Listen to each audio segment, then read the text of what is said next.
Happy Tuesday. It is book club day over in the Grand Life Network, and I'm here with Miss Mimi Jax, and we are going to be diving in to an amazing book. If you guys haven't heard part one already for May's book, make sure you check that out now. Well, after this replay, obviously, but check it out because we are diving into Speak.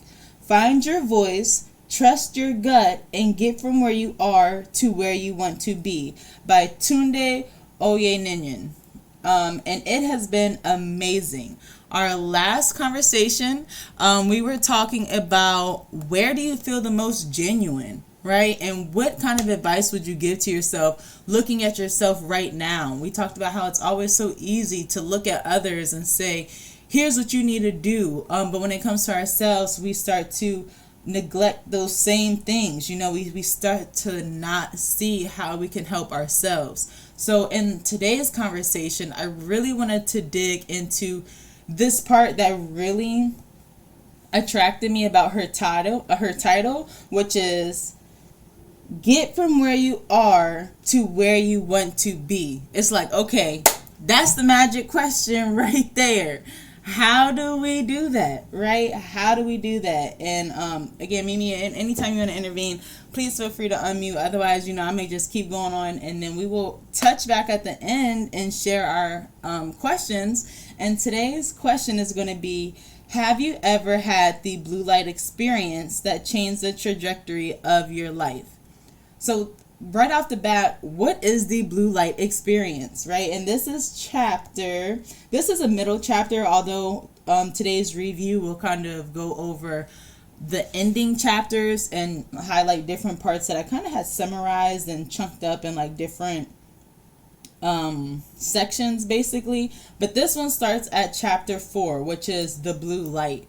And something also that I want to point out that I really love, especially if you guys know in these book reviews, a lot of times I'll talk about book structure. And why does that matter? I mean, think about it. When you're in English class back in the day, you start learning that those kind of things are intentional as well. And when I was looking at the chapters, one of the things that we even talked about here is how she created like a system per se for like how you actually speak, right? So in order to speak, you have to be willing to surrender.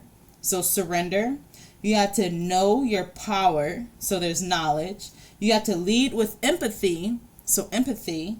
You have to be authentic. So authenticity. And have the knowledge to back it up. So we're back at knowledge again. And one of the things when you're looking at the chapters, they are categorized by which one of those pillars they are highlighting. So whether it's authenticity, empathy, or power, or surrendering, it will cycle through which one of those she's highlighting. And I think that it was just an amazing tidbit to remind you, like, this is how you feed back into that principle in order to help. So starting with that chapter, which is surrender and the blue light. So let's talk about that blue light experience. So let me get back to my notes. Okay, so imagine, have you worked for a job and you've been working hard, you got the promotions, when you first start, you see that one position, you're like, man, that position was made for me, it'd be perfect. You've put in the 2 years or whatever it's needed, promoted, and you're finally in that spot. And then you still find yourself wondering, do I even like what I do? I loved when she asked herself that. She had put herself in this position as being a makeup artist, loving what she was doing, but was she happy with her job, right? And then she talks about how, you don't want to sit there and watch somebody do top eyeliner for days and days and days. Those kind of things that start to add up where it's like, yes, I'm passionate about helping people and helping them find this confidence, but I'm not confident or passionate about how I have to apply this top liner where I want to spend the next 20 years invested into this. So then she goes forward to talk about how she took her first Peleton riding class, right? And it starts this cycle. And one of the things I really love, because obviously Tunde is a cycle instructor, is how everything is about this cycle, right? And these cycles that we go through. So even as simple as when she first took her first Peloton or her first cycling class, and it was that cycle of, oh, well, I'm excited to try this new cycling class that I've always wanted to try. But then you get there and then you don't know anybody. You start getting nervous. You see, you got to get the shoes, and now you. And then it was funny, and she's like, "I done paid $40," and she's like, "In California, my gym membership is only $48 for the whole month. So I'm paying $40 for this one class. I better walk out looking like Beyonce or something, like $40 for this one class. It needs to be that." And then by the end, though, after she had that whole experience of riding and going through the cycling and seeing the other ladies, and she's walking outside, that's when everything just felt like it was all together. She says, this was a quote I put from that, which was, "There's a feeling that you feel in tune with yourselves, like you're ready to move forward, but you want to acknowledge what's in your gut, and don't want to abandon the work of your practicality in fear." So in that moment, she just felt so connected with that street, with that time. Like literally everything felt like it was happening on purpose. She just felt like, she would say, a blue current like flowing through her body. And that was the blue light experience that she continued to talk about, which is, wow, I'm electrified, and when you're working out, you truly do get that like super motivated feeling. And I think that's why fitness is one of those things that is so important in our lives to have a part of our lives, because it's one of those things that we get that from naturally, right? By just going in and putting in some work and moving our body and getting that blood flowing, and then you can see that literal reaction from her body just being electrified and having a pep in your step. She was like, she thought she's walking down the street, but the whole time she's skipping. Little stuff like that. Like, you're just so like, wow, this feels exactly like where I need to be. So then she goes into saying, this is kind of like with that quote I was just reading. Maybe I mistyped that a little bit and inserted it at the wrong time. But what I was trying to say with that is, so in that moment, you're feeling electrified. She's already asked herself, like, man, I know this is a better path for exactly what I'm looking for. I've been feeling that questioning with my main job. I know that's not where I want to be. And this is giving me that feeling of that electricity and passion for my passion, right? And that's even something that we talked about during our last book club, which was that passion. And so, but you have that passion, but you still have to be practical, right? So she wants to move forward, but she has to also acknowledge that gut feeling on, wow, I know in my gut that this is right. But you don't want to also abandon that practicality and fear, right? How do you abandon, like, oh, I still have bills and this and the third and all those things that then make you fear and say, no, let me just stay with my job. I've been here for years. I know this is what's supposed to be for me. How did she get past that? Well, when your gut tells you one thing and your insecurities tell you another, you have to choose which one you like to amplify. And I thought that was a beautiful quote that she said. And then she goes to follow, although that other voice won't go away, it will turn down. And that's fine, because you don't want it to go away all the way, right? And she goes on to continue to say, acknowledge the logic, but lean into that voice that will push you forward. And when she worded it like that, I was like, okay, girl, I see what you did there. Where again, a lot of those times when we talk about those excuses and those things that tell us not to speak and not to be bold and not to be who we are, those are the voices that we have to acknowledge and quiet, and also let our actions quiet it as well. I think she had mentioned that in those first chapters as well that we talked about last week, where it's like, hey, do what you got to do. And then that voice is going to be quiet because, hey, it told you can't do it and you just did it, So sometimes you have to prove yourself wrong too in those senses when that fear is overpowering it. And I, again, just thought that was an amazing way to put that, because again, it's like in that moment when you're ready to make that shift, how do you shift? And it's just like that Spider-Man quote, right? It's all in a leap of faith. All it takes is a leap of faith to actually take the leap and start executing. Welcome, Tiny. We are just reviewing our book for this month, which is Speak by Tunde.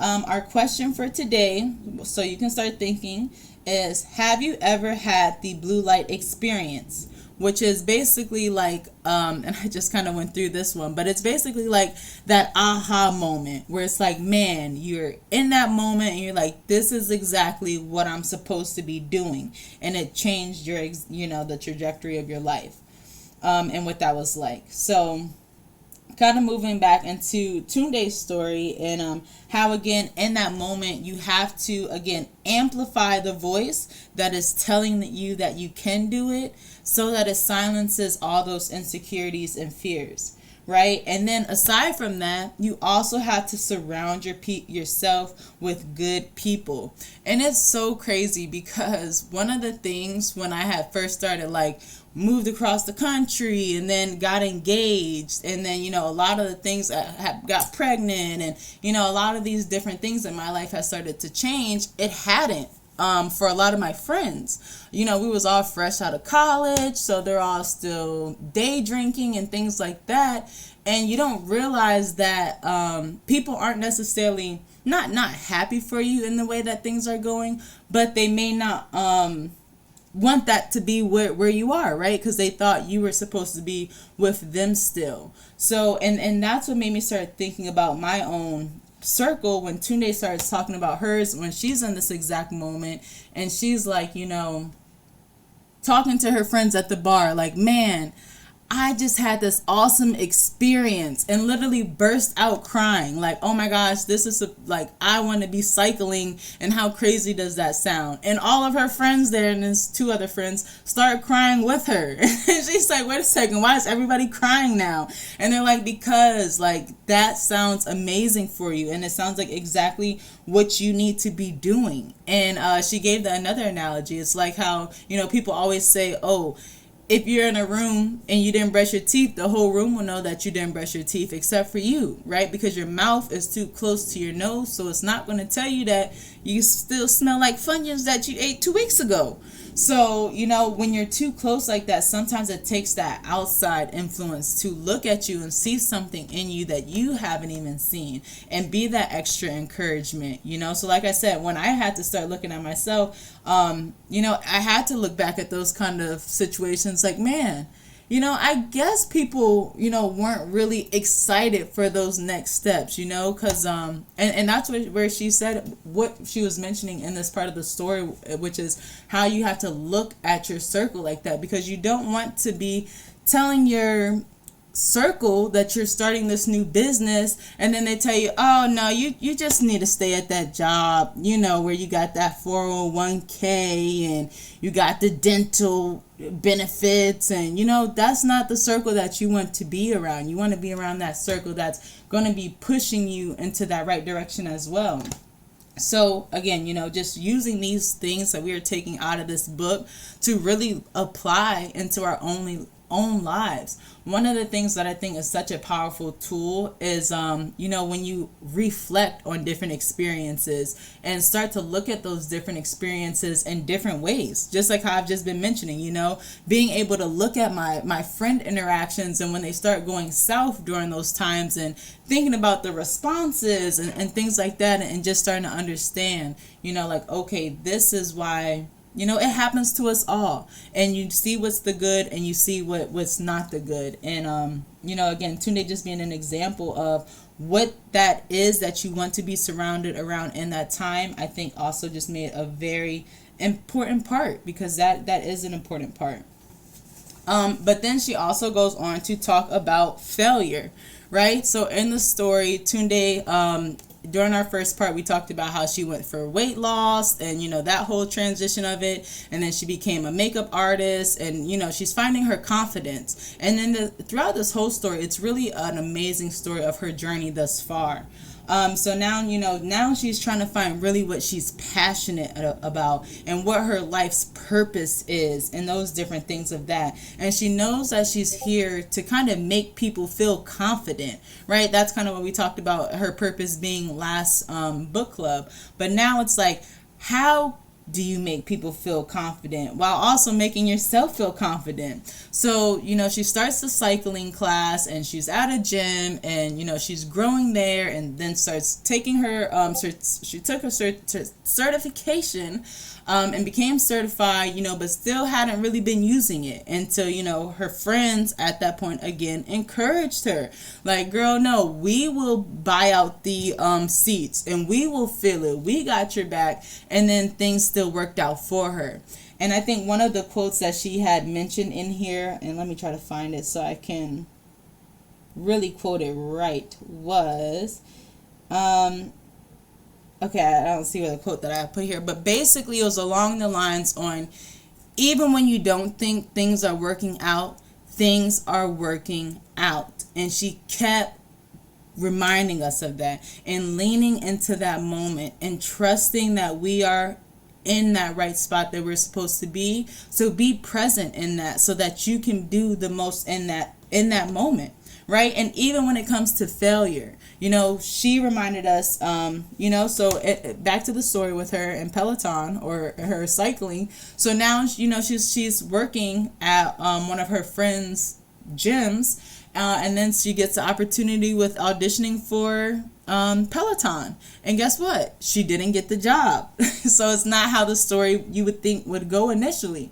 right? She flew out to New York, had an awesome playlist, everything went great, but she didn't get the job, So then she went home and then was, having that feeling of disappointment at first, for a month or two, and trying to be like, man, I thought that was supposed to be my everything and it didn't work out like how I thought it was supposed to be.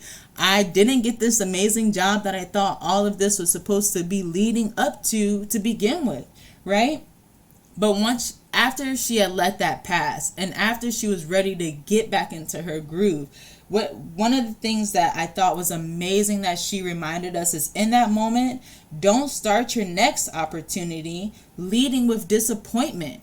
The only failure is failure in your mind, right? Every opportunity is a learning lesson. And I know a lot of us say that, but it becomes a cliche because then things happen and then you still start taking it to heart and letting that failure stop you. I think another thing that she had mentioned throughout the book that was an amazing quote was, imagine if there was no giving up. Imagine if when you started something, you had to have it done. And that's one of those mindsets that she keeps whenever she's doing anything, so that failure doesn't become an option. Everything is a learning lesson until she's able to achieve what she's trying to achieve.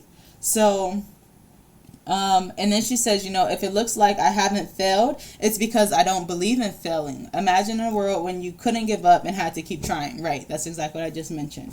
So, and another thing that she mentioned when it came to failure, which was, oh yes, yes, give me that quote, which is, try to get the most out of each season because you will never get it back.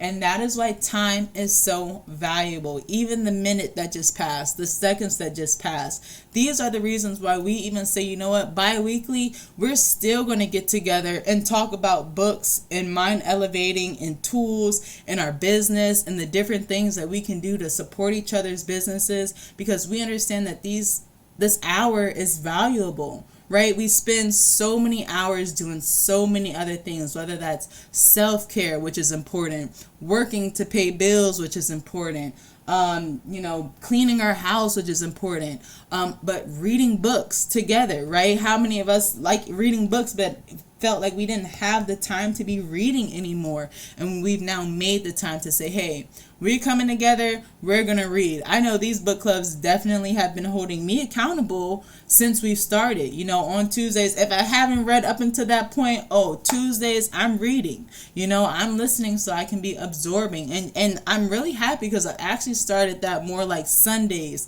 Mondays. A lot of times when I'm doing other things, I'm like, I got my Audible book that I'm listening to right now. Let me listen to that, right?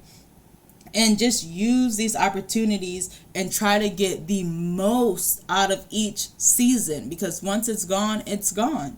And it's just really great. And so with that, also one of the amazing tidbits that she gave, aside from failures and seasons, which was creating experiences without limitations, so that as you are moving into these different experiences, you're not going into them setting limitations for yourself as well. And so what does that even mean? It's like when, say for example, when she had got really out of shape and she's like, you know what, I have never just gone running. Like, I am not a runner. Running is just not something that I do. So she wanted to just start running. And instead of saying, you know what, I'm going to start running and I need to hit 5 miles and I need to run after an hour, she said, I'm going to start running, period. And then let everything else flow after that, so that then she can start to see what realistic kind of goals she can set for herself that worked, so that she didn't start with a certain feeling and start with certain expectations and start almost on the foot of failure, right? Knowing that you're just getting started and knowing that you may not be capable of that, but pushing yourself to that anyways. And then as she's talking about those expectations, she also reminds us, once you do start setting those expectations for yourself, hold yourself accountable just like you would for anybody else. You tell your friend you're going to go to the movies with them, even if you ain't got no money to go to the movies and you really don't feel like it, you're going to go and try to make it work so that you can go to the movies with your friend, because you done told them you're going to go to the movies with your friend, or if you told somebody you're going to do something, you're going to do whatever you can to make that happen. And you should hold that same standard for yourself. And I know this is something that I have continuously been on myself about. Like, man, if I was working for somebody, I would be up at whatever time in the morning. I would have to stay up as long as I needed, do whatever I have to for anybody else. And when it comes to me and my own businesses, it's that same push that we need to have, right? So again, I love when I can take these quotes that Tunde is giving and start to be like, yes, needed that affirmation, yes, needed that quote. She gave so many amazing quotes that you could put on stickies and around your house. Like, she's definitely that motivational speaker, that she's putting herself to be, and it's really great, especially from listening to that. So one of the last things that it comes from, so we've talked about the blue light experience, right? And looking at that, when you've worked hard in a traditional job, or you've worked hard at trying to get to where you thought you wanted, and that's not it. I'm even at a part in the book now where she's talking about how she'd always wanted kids, but that was never a focus of hers, and now she's having to kind of like refocus, right? And I haven't heard what happens next. I'm pretty excited. But again, those kind of focuses that we have, right? So you set yourself out like, hey, I'm trying to accomplish this, and then you get there and it's not everything is cracked up to be, right? So then you have another experience that makes you see that passion and that purpose for your life, and it's different for us all. But that's that blue light experience that changes it, that says, hey, what you thought you were supposed to be doing, that ain't it. This opportunity over here is even better. And then we talked about how we have to have a strong support group around us. We have to have a strong support amongst ourselves. We have to be strong against failure and, keep that healthy mindset, not set limitations for ourselves. But most importantly, we also have to value life itself. I think a lot of times we forget to value life itself. I was in an interesting conversation, and the one girl said that she has a Buddhist practice where she starts her mornings thinking about death. And it's like, whoa, I've never heard that one before.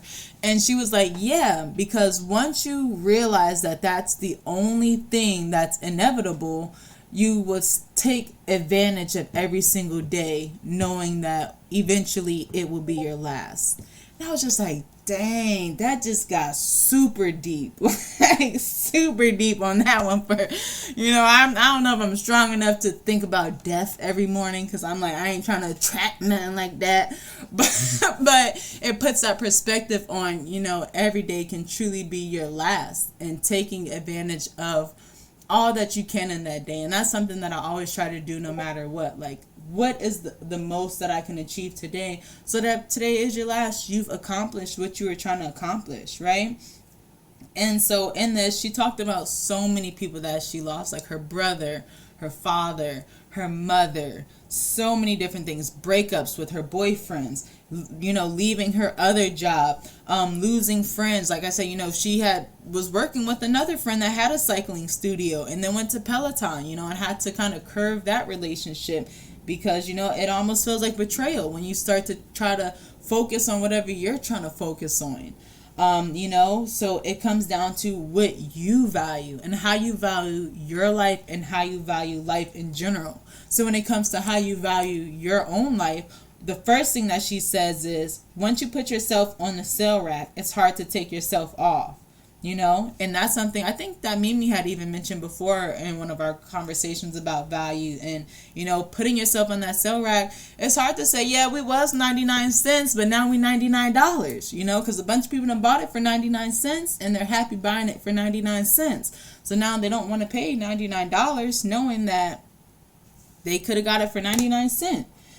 So it starts with us putting that value on ourselves and not discounting it for others and trying to appease others.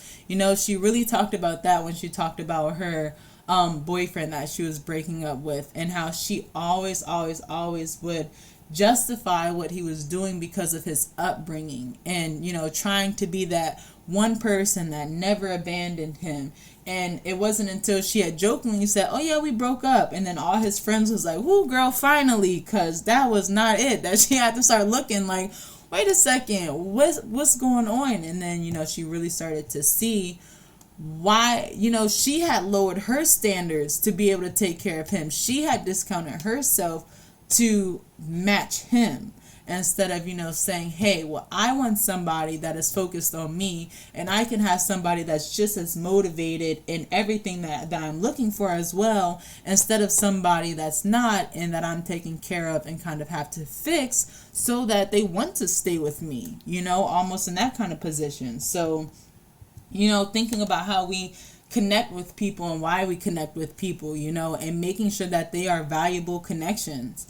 That's definitely one of those things that I know I personally have grown with a lot over the years, is not wasting time on connections that I don't feel aren't valuable, honestly. There are friendships and there are business partnerships, but it's if we don't have a purpose on where we have some type of likeness that keeps us moving in some type of forward trajectory, then I don't really talk to too many people just about too many random things, and that's just because at a certain point in my life I just have a lot of serious things that I have going on, right, all day, every day. So for me, I feel like when I limit myself from talking about those things that I really want to talk about, that's me discounting myself, right? And saying, well, man, I know right now Davos is happening and all this stuff with the WEF, right?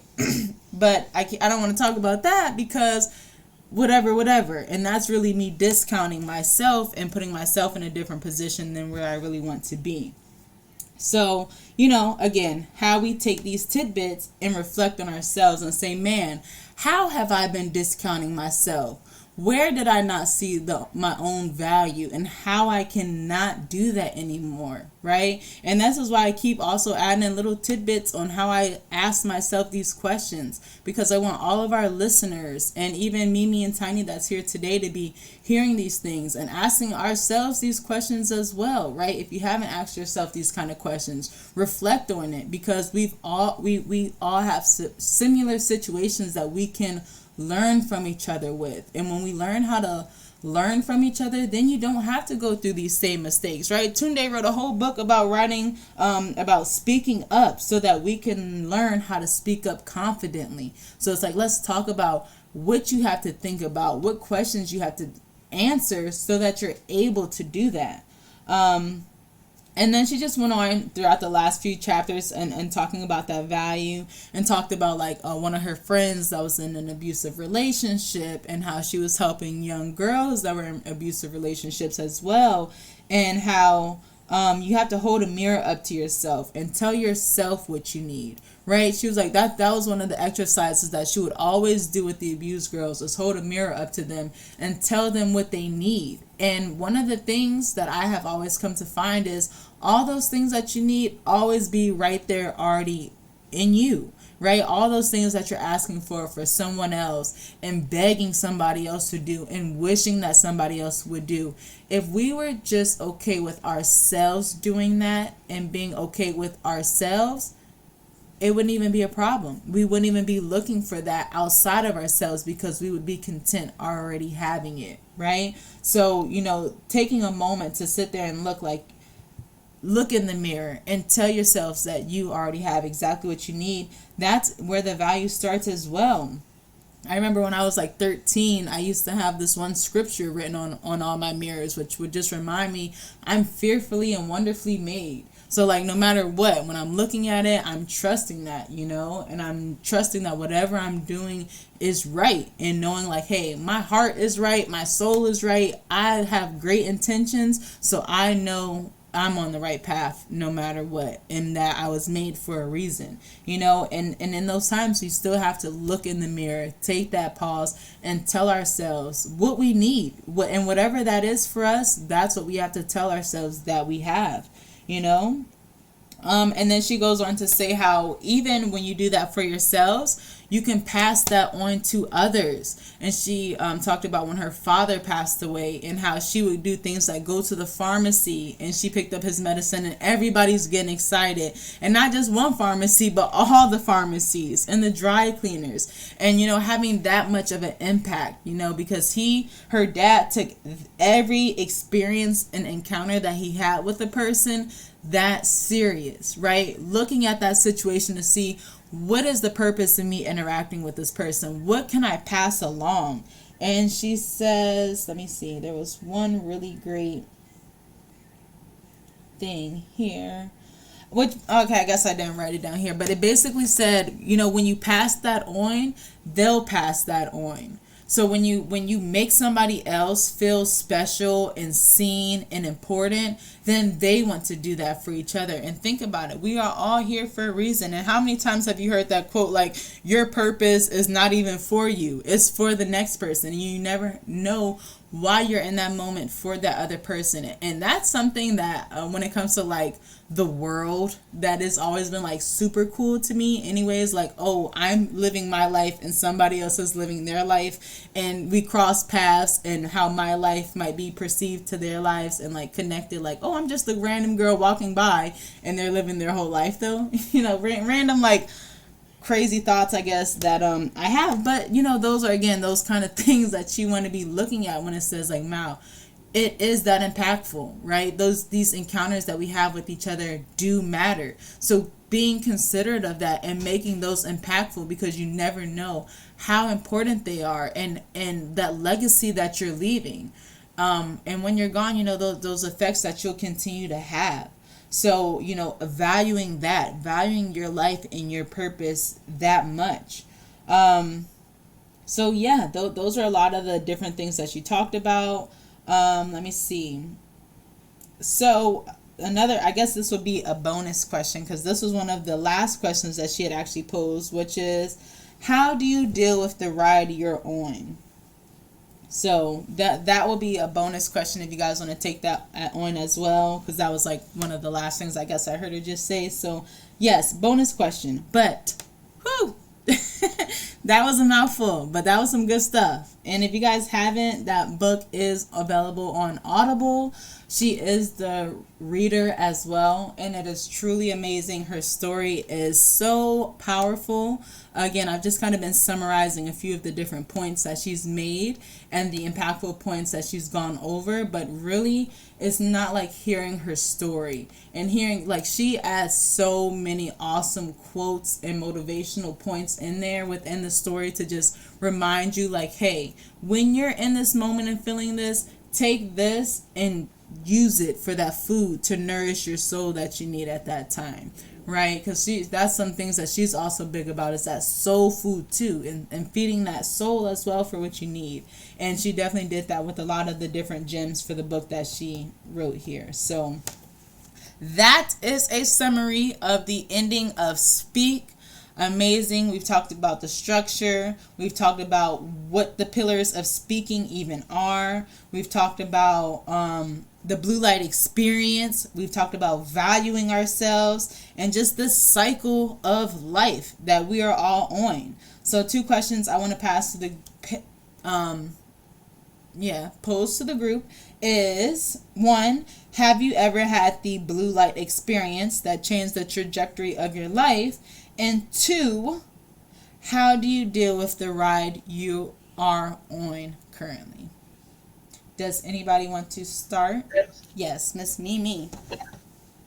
First of all, that recap right now could not have been any better. Oh, you're like, yes, and yes, and oh my God, like, it was so good, Mo. Like, that recap was perfect. Yes, thank you, yeah. And I wish I had my book so I could be reading her quotes, but I'm gonna go back and I think Audible is really cool because you can clip it. And I was gonna do clips and play it, but I don't know how these streaming services would strike me or not. But definitely got to go and clip some things. Like we got to hear it, and I mean it was like so good. So I mean this book, and we chatted a little bit before the recording started, and agreed that it's so motivating. It's so motivating, and me just listening to your recap, and after listening to the book, our last book club and preparing for this book club, there's just so many parallels right now, I think, too. And a couple things that really stood out for me with it was, I loved when she gave, the analogy, she talked about scrubbing her Instagram and how she didn't want to come across a certain way before, everyone knew who she was, as far as being like the newest instructor with Peleton and all of that. And so she took a lot of things out that had her voice in it. And so, then she kind of goes through some things that happened, and she did a ride that was called, like, Speak Now, I think it was called. Definitely included, like, basically speaking up. And so how that was, like, one of her most attended live rides, where normally she would get maybe up to like 4,000, 5,000, 6,000 people on the live ride, and on this particular ride she had 22,000, and she purposely I guess advertised it or put it out there where it wasn't specific to what she intended to say, but she definitely wanted to attract everyone, and she didn't want it to be a situation where she was preaching to the choir. Like, she wanted to bring in those that wouldn't necessarily tune in if she had put out there what in particular her subject was going to be about in this ride, and it was the most attended.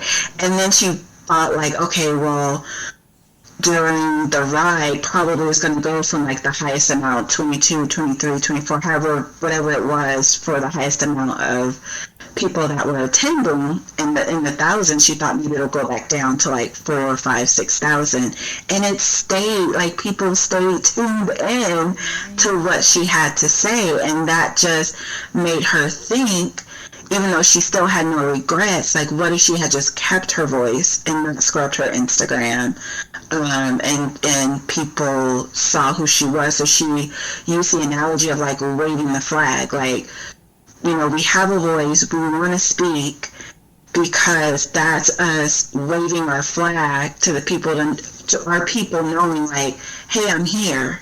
We all have our audiences, and unless we speak up and say how we truly feel and be authentic to who we are, our audience, our people, are not going to know, like, hey, I'm here, like, where to find you. Um, and I just thought that was like really, really powerful among all the things. And it was an example that you gave earlier too that made me think of something that one of my mentors said to me years ago.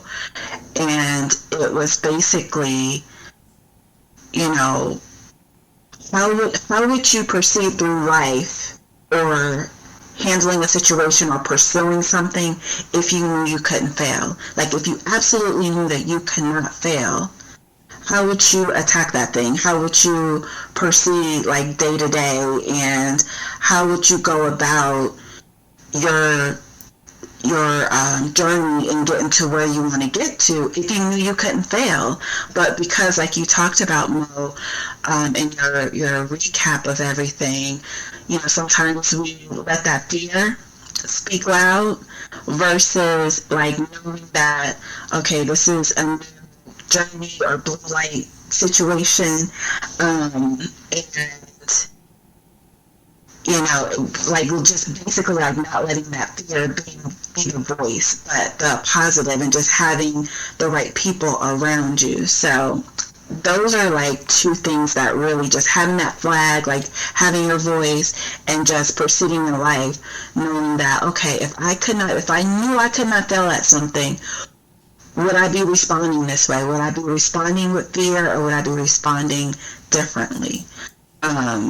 And it's such a parallel, just though everything that you said, the book, all our conversation right now, it's just such a parallel to what's going on. So I say that to say, I feel like in this particular moment in life, I'm definitely going through a blue light journey, so to speak. So I hope I'm referring to it correctly. I know it had to do with the blue light.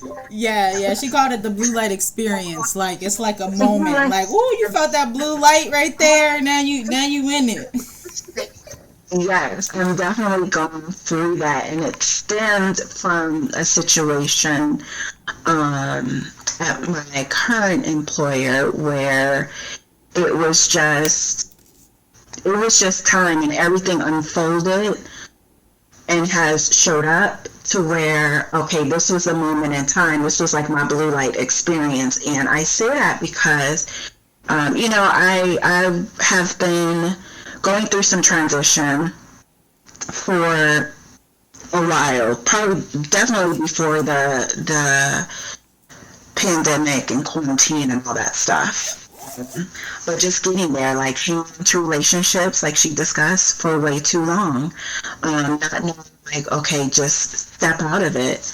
And then knowing, even with my career path and choices, like, okay, I've reached a point where there's nothing more I can do, but I'm not happy in this scenario because this is not what I want to do forever, or until I decide to retire. So I started preparing myself on the career path, I would say easily a year ago, meaning like doing the work and updating my resume, considering what other options that I want to do other than what I'm doing now.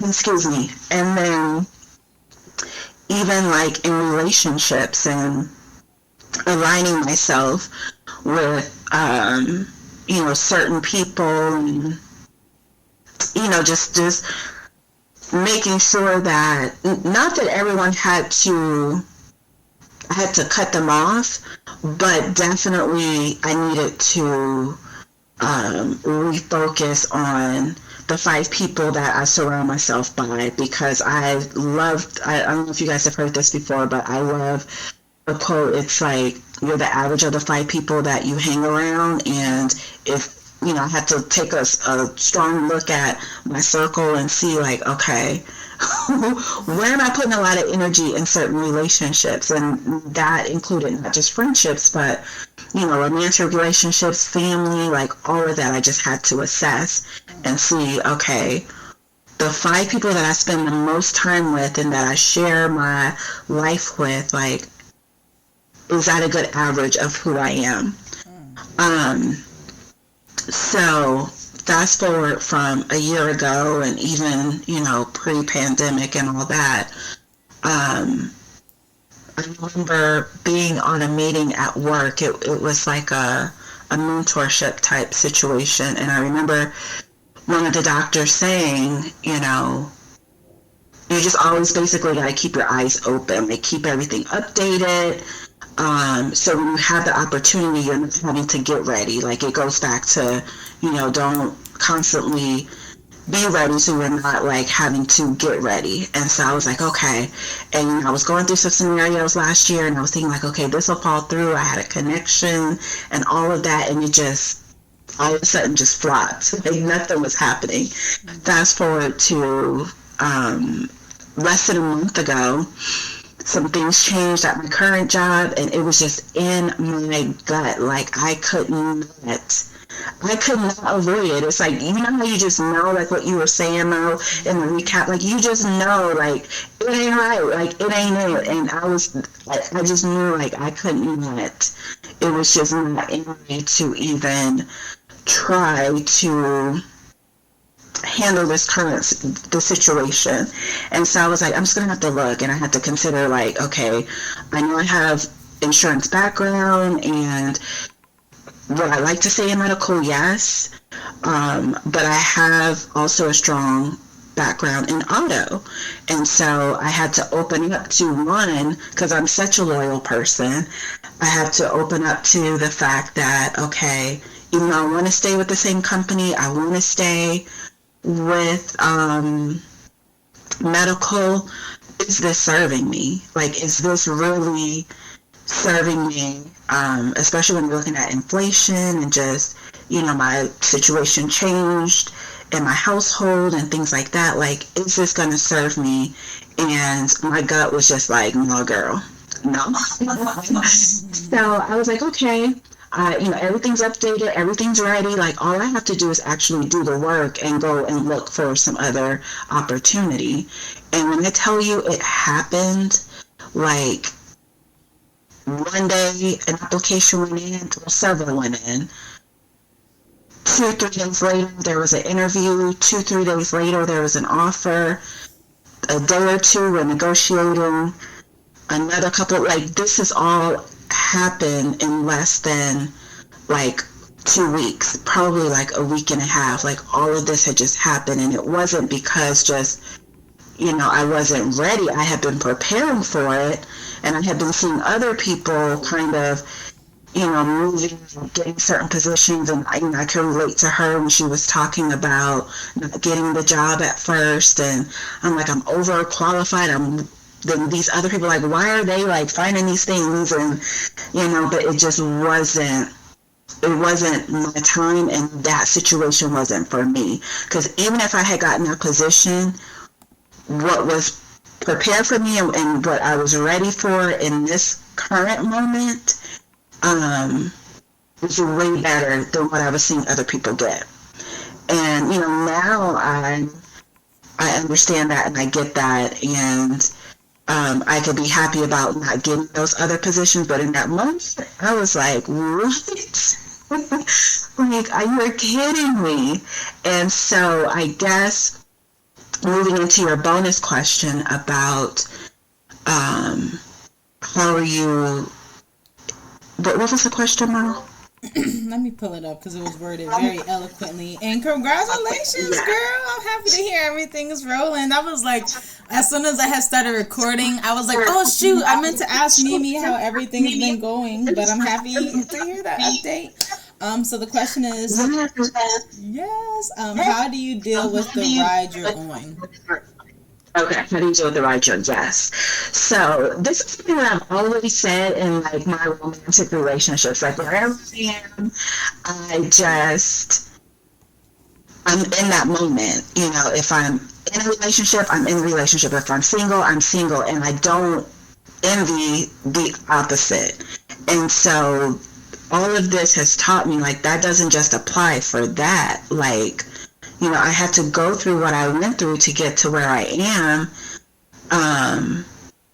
And there's a lesson in that. So it's just being in that moment, taking in what you need to take in and learning that lesson. I'm sure you spoke to that in your recap to some degree, and that's just something that I've been able to walk away with, like not just in romantic scenarios, but just in life. Like you're going through journeys, you're going through different things for a reason, and yet it doesn't make sense, and it gets frustrating, and sometimes you just don't always see like things are going to change. But if everything comes together and you are focusing less on fear and more on the positive in your experiences, and just things that you can fall back on, like you're going to get to where you want to be, if not better. So just taking that moment, going through that journey, learning the lessons, and just continuing to move forward. Yes, that was great, Mimi. Thank you so much for sharing, for recapping. I loved everything about how you also applied those different things that we talked about into what you're dealing with, right? Like you said, looking at your group of 5, right? And looking at that and really having to ask yourself serious questions like, okay. And then questions that really matter, right? Like you're really putting energy into these relationships. So you really, it actually matters, for those 5 people that you are putting that energy into, and it's reflecting on you, and, you're going out and, that's the time that you're spending your time invested in. So, looking at that, and at first, when Tunde started talking about her friends and that, you may not think like, oh, well, I don't need support. I could do it all on my own, but it's like, but we have people around us. So like you said, even aside from friends, your family, again, those people that you are just pouring your time into, and what that reflects, that you're pouring into. So I think that was just really great. Even everything that you said, your own personal journey with your job, and I'm happy to hear that you are in that, it didn't work out. That failure pushed you to really try something else, and you see that it has everything that is for you anyways, and pushed you to say, hey, I'm bigger than this. I know that. And looking, and didn't even have to go looking, right? Like you said, you had already been prepared. And y'all know we stay early over here, so very happy to hear that. And one of the really great quotes that I hadn't mentioned, but was in this book, was the opportunity of a lifetime needs to be taken in the lifetime of the opportunity. I was like, girl, you better talk that stuff, because man, okay, like, yes, okay, it needs to happen now in this lifetime. When you see it's open and you're ready, you've been putting yourself in that position, it's right time, right place, and strike while the iron's hot. And then, like you said, don't give up just because it didn't strike like you thought it was supposed to, right? And look at it like that. So and I have to mind, I wanted to make sure that I acknowledge, like, this group is a part of my circle. Like you just mentioned, stay early, and you want that energy around, because, it's so easy, at least for me it is, to, things are, just get complacent, basically, in different areas of our life. But you be like on it, like you said, you be early, and it's like, just, even with the gardening part of it, I tried it a couple years ago. Last summer I wasn't around. I was in California, so I still had things here, and it was just like synergy when I had one friend just talking about doing yard work, and then I noticed that there's a gardening group in one of the other Discord groups, and I'm like, girl, if you don't work on this garden, when, it's just that energy and that synergy that you just keep in your circle, and things just start to work together. I know that's kind of like a not necessarily a small thing, but just, kind of a simple example, but those things happen when you keep the right people in your circle. Girl, if you didn't say that so good, oh man, it's like, what? And that's why that matters, right? Because like you said, the things that you're seeing, imagine if you was just getting Facebook notifications, right, and seeing whatever random stuff is happening instead of in places like Discord. That's why I'm a part of so many Discords too, because it's like you don't never know what kind of stuff gonna pop up in these groups and what you might learn and gather. And but even that close knit, like you said, a friend that's really talking about gardening, having a real gardening club where you're posting pictures and we're all posting pictures and talking about gardens and talking about our gardens, and how we can help each other. And, it really is beautiful when these networks really can pour back and we can pour in and they just do what they're supposed to with this cycle, right? Because everything, it just always goes back to that cycle. You want to be a part of a cycle that you can pour into and is going to pour back into you like that, and it be healthy and just pushing in that right direction. I know for me, that's just one of the things I am always about, because like you said, complacency has never been something that I've been okay with. Like procrastination and laziness may have kept me complacent in certain times, but mindset wise, it's always been a knowing that we are moving forward. There's things that need to get done, and it's just about getting those kind of things done at the end of the day, right? And trying to see what we can do to keep moving forward, every day, just making sure we're taking one small step in the right direction, right? And if you're going the wrong way, pivot and start heading back in the right direction, right? But don't stay in the same place or keep going backwards, because then to me, that's when the complacency starts, when you know that you're in the same spot and you're okay with that. And it's like, whoa, let's, do something different. Let's start setting some goals and moving forward so we can get to this next place. So definitely that starts with our circle though, right? Because we're not always motivated. And even like she said, sometimes you can't see that, right? Sometimes it takes that outside circle to give you the extra push. It's like you said, at that point, what did you need? A sign to come fall on your head and be like, girl, if you don't start that garden again. But like you said, just other people talking about it again pushes you to say, hey, yeah, let me get on that too. Right? And just really great. So thank you so much for sharing all of those awesome things, Mimi. Tiny, we are coming over to you unless you can't talk, but I haven't seen you text me saying you can't talk. So I'm going to take it you can. Hello. Hey. So, right, let me get back to my notes. Hold on. Okay, yes, you got notes. I love to hear it. So, let's see. While you got your notes, 2 questions, and I'm going to let you get to your notes too, but I'm going to remind you what the 2 questions are. Have you ever had the blue light experience that changed the trajectory of your life? And how do you deal with the ride you're on? I'm sorry, I had to write that second question down because I missed it. How do you deal with the ride you're on? Yep. And remember, she's like a cyclist teacher, so it all kind of goes back to that, like, to the cycling and like a ride, and very metaphoric and. Alright, so the blue light thing. I was trying to think. I don't think I've had like a very specific aha moment, but like the pandemic kind of like shifted me a little bit, just because it like kind of focused you to be focused on like, all right, what the fuck am I really doing? You know what I'm saying? Like, yeah, as you just stuck in the house. But I would say what helped me the most is definitely like reaching out to like those networking groups, the one where I met you, and just like starting to find people, because like there were like 200 people in that group, and like most of them weren't really shit.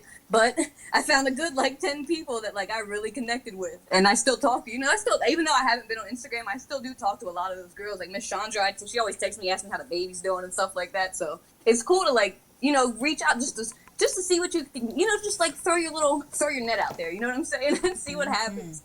So, I don't know. Pandemic definitely helped me a lot. And obviously meeting you, because... once I started learning about the crypto and all that too, then I was really like, okay, what the fuck am I really doing?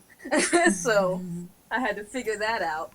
But you definitely helped that a lot, and with the accountability, because before I used to procrastinate so much. I would still get shit done, but certain shit, you know what I'm saying? I would just procrastinate for so long on.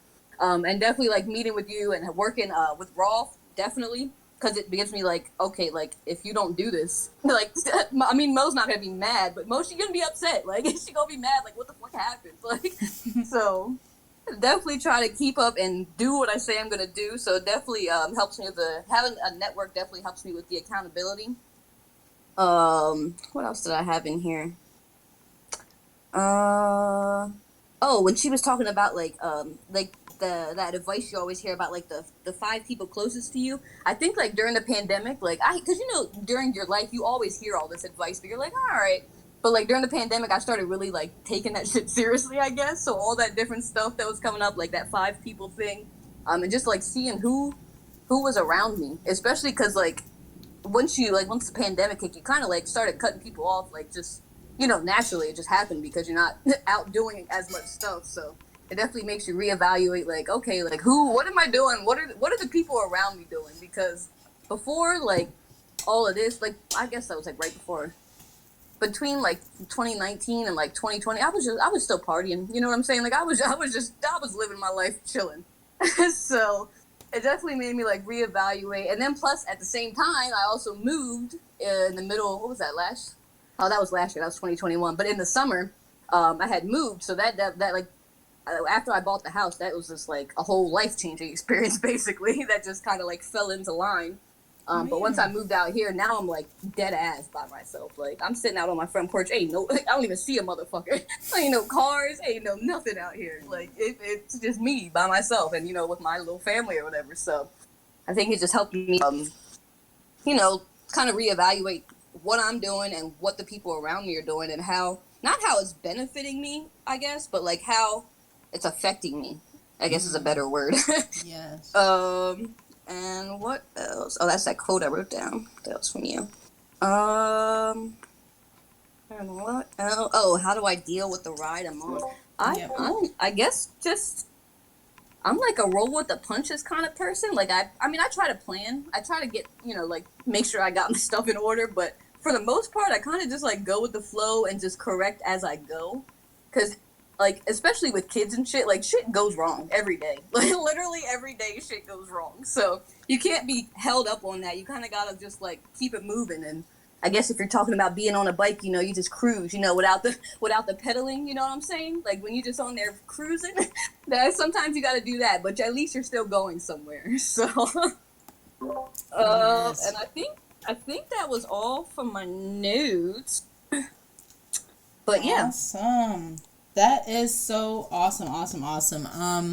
Man, I should take notes while you're talking. There was one thing I wanted to say that you're mentioning about the trajectory. Oh yes, with everything going wrong with kids, right? And rolling with the punches, definitely, right? And being connected and like you said, benefiting. That was a great word to use, right? Because it's like not how not what we get out of these relationships, but again, just like what is the purpose of them, right? Like what is really coming from these things? And like you said, a lot of this kind of stuff we've heard, but it was like, oh, okay, I'll get there one day. But then again, that pandemic comes and it shows you like any day everything can change, right? Just like we even mentioned, one of these days will be a last day for every single person on this earth. One day they will wake up and that will be their last. So it's like knowing that, what are you pouring into? Who are you pouring into?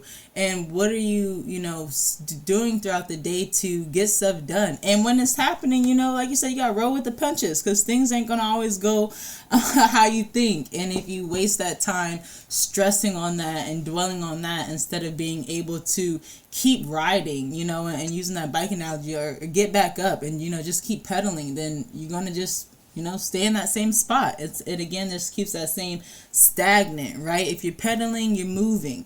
If you're not, then you're stagnant. And again, it just comes out of that not being stagnant and being around people that want to push you to places that aren't stagnant and trying new things. And like you said, even, being a part of Raw, and it's like, we both know, like, oh, well, we could really not do any of the stuff we say we're going to do. Because, at the end of the day, nobody's telling us we have to. But we both see where Raw is going. And if it doesn't happen, then it's not going to be as great as it could be. Different things like that where it's like knowing what we're putting into it and valuing the work that we're putting into it.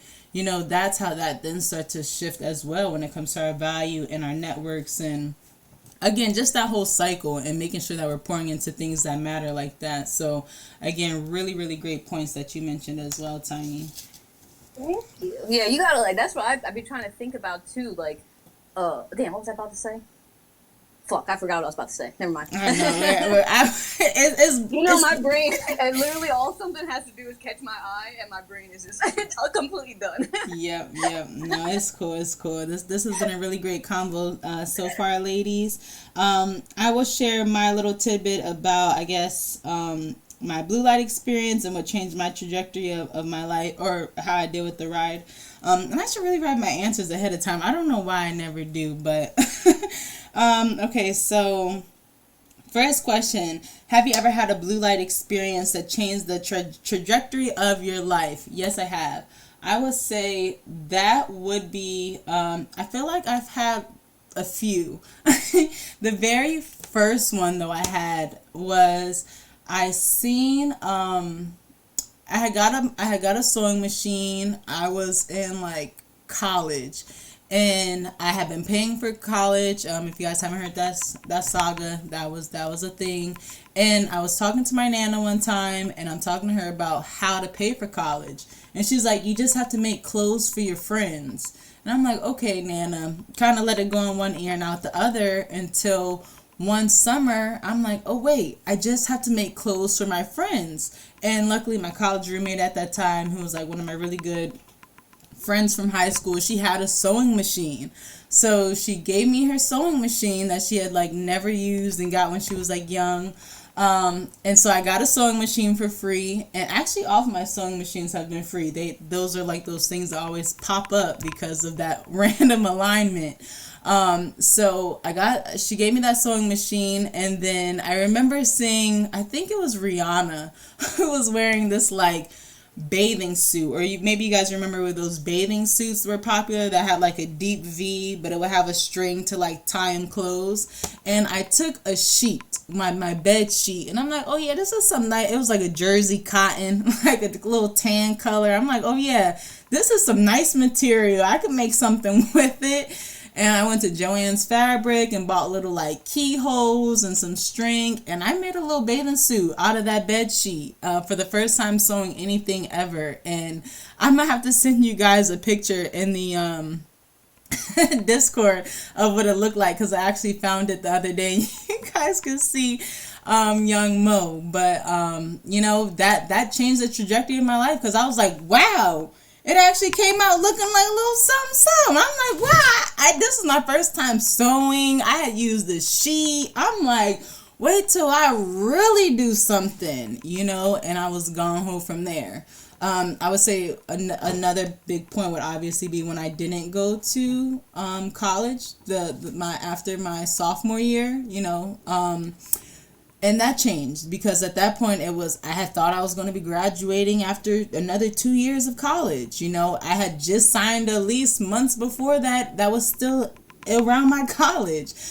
So for me, I had to take a lot of the things that I had already learned. I was already a part of the marketing excellence team, and I already knew, the Purdue School has a lot of different job fairs, so I started going up there every day to different job fairs until I met one lady that was at Enterprise Rent-A-Car, and then I seen they had a job interview. I applied for it. I seen her there, and it was, I had worked at Enterprise for years after that, like 2 or 3 years. I think like 3 years, I want to say.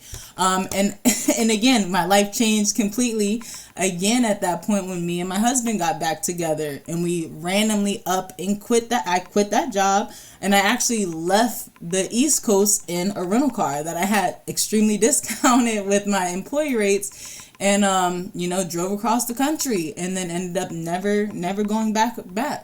And, but at that time we had already gotten back together, already was thinking we were possibly pregnant, and, just a lot of things from there. And then up until this last point, where we really went full digital as well, and crypto, and this point in our life. So those are a few of those blue light moments for me that really changed the trajectory, because I'm like Tiny. I'm able to roll with those punches, and I feel like there were a few moments that really opened my eyes to say, like, especially like that job at Enterprise. I remember getting that job, and again, like I said, I had just not been able to finish school, so everybody thought that job was just so something, like, oh, you got a good job, you at Enterprise, and blah, blah, blah. But because I didn't finish college, they literally would not hire me more than 30 hours because I was not qualified, because I did not have a college education.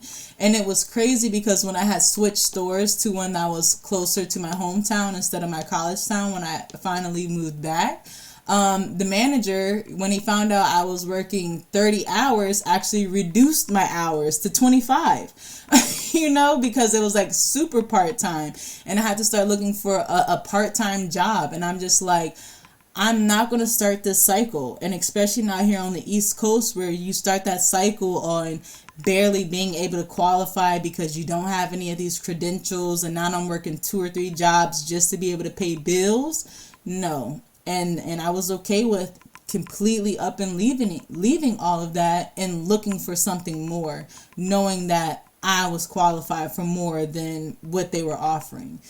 So how I deal with the ride I'm on is just like that. Being open to the opportunities that are coming my way and not being afraid to seize them. And I always tell people that, like, I'm not afraid to seize an opportunity. Even if I am afraid, I'm more afraid of missing that opportunity, knowing that there's a chance that it could not come back. So I would rather try the opportunity and fail, or learn while I'm failing, or whatever, and keep learning, rather than miss the opportunity and wish I would have taken it. So every day I just really try to see everything as an opportunity. Every conversation, every interaction, every post that I see on Instagram, I am super into, God is in everything. You don't know what things are meant to inspire and click certain things. So I really just keep that extra eye open for those opportunities and messages, and try to be, like Mimi said, in that right position to be able to seize it, knowing that I'm ready for whatever opportunities are being presented.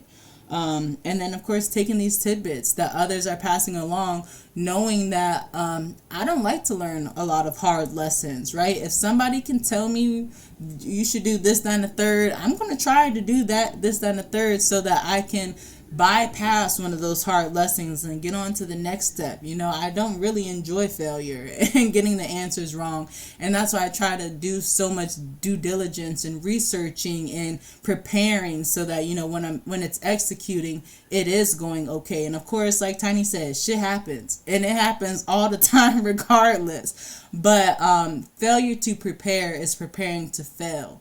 And so we have to start preparing so that we can try to mitigate that failure and learn from others, and just get further ahead as we can. So that's how about my blue light experiences. I'm sure there are plenty more, because like I said, I'm always open, and I don't even want to get into everything that's happening with Raw, but just know people be asking to interview your girls, so just know you're gonna keep seeing more and more Casa of NFTs and Raw and Grand Book Club and everything.